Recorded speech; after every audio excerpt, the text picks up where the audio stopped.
isin dubartiin ibsishaaf maakishaa jala deemtanii abbaa mana keessanii abaartan ofii isin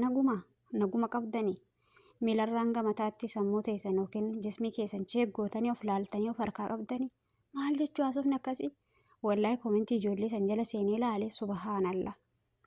Mee kiyya ka qabrii keessa jiru sanitti naa ergaa mee kiyya reeffa sanitti naa ergaa kiyya bar kana hin beeku an kan na dhibu tokko jira bar wallaahi jaalala jechuun jireenya beektanii qabeenya namni qabeenya qabaate taanan jaalalitun hin mi'oofti yoo waa qabaatte fakkeenya amma obboleen keenya kuni wanna akkana isaan babbareedanii ta'aniin dinagdee obboleessoo mallaqa waa qabaattu fuulli qullaan fuulan ibsuu jedhe Oromoon harki qullaan fuulan ibsuu jedhan fuula qullaa maali miti mammaaka akkamii fidemmoo ani miira keessaa beesiifan hin dhageettanii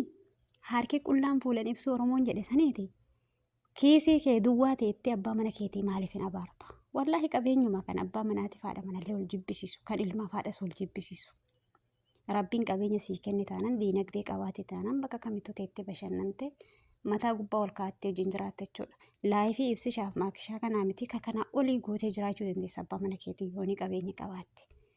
Jirutu addaan isin baasee rakkinatu addaan isin baasee rakkina sallaaltee rabbiin rakkina kana keessaa nu baasee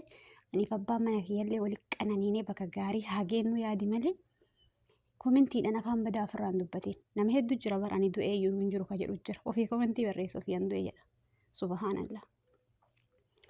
Asumaanuu maakishaaf ibsishaa waggaa tokko qofaa miti waggaa 1000 nuuf jiraadhaa arrii adii miti arrii diimtuu waliin nu baasaa horaa dagaagaa isiniin jenna isinuu babbareeda kana ilmaan babbareeddu isinirraa baatu rabbiin nu agarsiisu akkasuma jaalalli keessan kun jaalala ilmaan keessan taree fakkeenya ilmaan keessan isinirraa fudhattu rabbi isin haa taasisu jaalala galma geettu tanan gadhumaa deemtu tanamuu fakkeenya isinirraa fudhatu akka miidiyaa kanarratti fakkeenya jaalalaa jechuun isini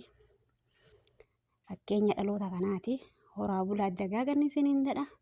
faatochiin miira keessaa bayaan isiniin jechuun barbaada'an.